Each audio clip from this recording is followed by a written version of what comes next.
Hi, future APUSH students. This is Dr. King Owen, DKO here, with your summer work project for 2020. It's called Lies, Lies, Lies, Fake News and Textbooks. So as we begin thinking about APUSH next year and what that's going to be like for you, I wanted to let you know some key values that I had right up front. And these key values relate to the reading that I'm going to have you do during the summer. And the first one is that reading college level material just takes more than a very quick glance. You can't just go and be done. You often have to reread and think about and process. Um, that means that, sometimes it's very difficult to learn something right away. But if you keep trying, you can grow. And I really do value growth. Who you are in August is who you shouldn't be in May. You should grow in that time period. And remember, learning comes in layers. As you add a layer, then you can learn more, and you keep building and building and building. Reading is going to be a core skill of this entire class. You're going to read a lot of material all the time. And because reading is a skill, the only way to get better at it is to practice and do more reading. All skills need practice in order for them to become stronger. But in order to keep you from being overwhelmed this summer with the reading, try to focus on the bigger picture. What is the main point that you're supposed to walk away with? What are a few key details that help support that main point? That will help you from getting lost in all of the things that you're going to read. So our summer reading book is James Loewen's Lies My Teacher Told Me, which is actually a book I first encountered when I was an undergraduate at UNC Asheville in circa, I think, 1996 is when we read read this book as part of my historiography class. This is an analysis of textbooks, American history textbooks. Loewen is a sociologist, and he decided to sit down and read a whole bunch of American history books to see what stories they told about the past. And what he discovered is that many of these textbooks do not tell a very complete story of American history. They don't capture the complexity of Americans' experiences in the past. And sometimes textbooks leave out inconvenient information. Sometimes you can't just put everything in the textbook, or it would be 4,000 pages long. So we have to look at what stories get told, how they get told, what gets left out, what gets put in. And a key thing to walk away with after looking at this analysis of the lies my teacher told me is to think about how you can get multiple viewpoints of the past. You can get a more complex view instead of accepting one person's version of what happened.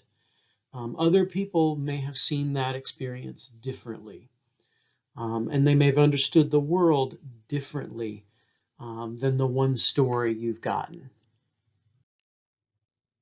Keep in mind that Loewen is a sociologist. He's not a historian. And even though he's good at what he does, and this book is good at what it does, the reading that he provides is not going to be deep as a trained professional historian. There are things that Loewen cites in his bibliography that could be updated with more modern materials. That's just a fact. And it's not a slam or criticism against him. It's actually the way the field of history and all other disciplines work. We keep adding knowledge, we keep reading, we keep exploring and thinking about the material that we've got. New sources are discovered, new thinking is brought to those sources. So, the story is never complete. Also keep in mind that Loewen is analyzing textbooks. His focus is not so much on the history, though he brings a lot of it to what he does here, but really on how textbooks craft stories. And that should make you think throughout the whole of APUSH. Who is telling stories about American history? Why do we tell some stories and not other stories? Whose voices get included in those stories? Whose voices get left out? How can stories that we tell about the American past really capture the complexity of people's experiences in that past and what life was like for not just one group of people, but lots of groups of different people? Now let's get down to the nitty gritty of the assignment that you have to do. You're going to need to find the second edition of this book. Um, this edition was published in 2007. The picture that I have in this PowerPoint is actually my copy of the second edition. Um, Multiple versions of this edition exist. Lots of different companies printed and then reprinted this book. You can find this everywhere pretty cheap on different kinds of websites that offer this book. You can find it locally if you prefer to shop locally and do something like half price books. Since this is a used book, you could buy it new, but you don't have to do that. I'd go for the cheapest thing that you can find. Um, Sometimes it's helpful for students to like buy a copy and then share it with their friends, since you won't be reading the entire book. And then you can say, you know, I'm going to take it for these 2 weeks, and then you can have it for these 2 weeks. So there's no reason to like strain yourself over, over getting a copy of the book.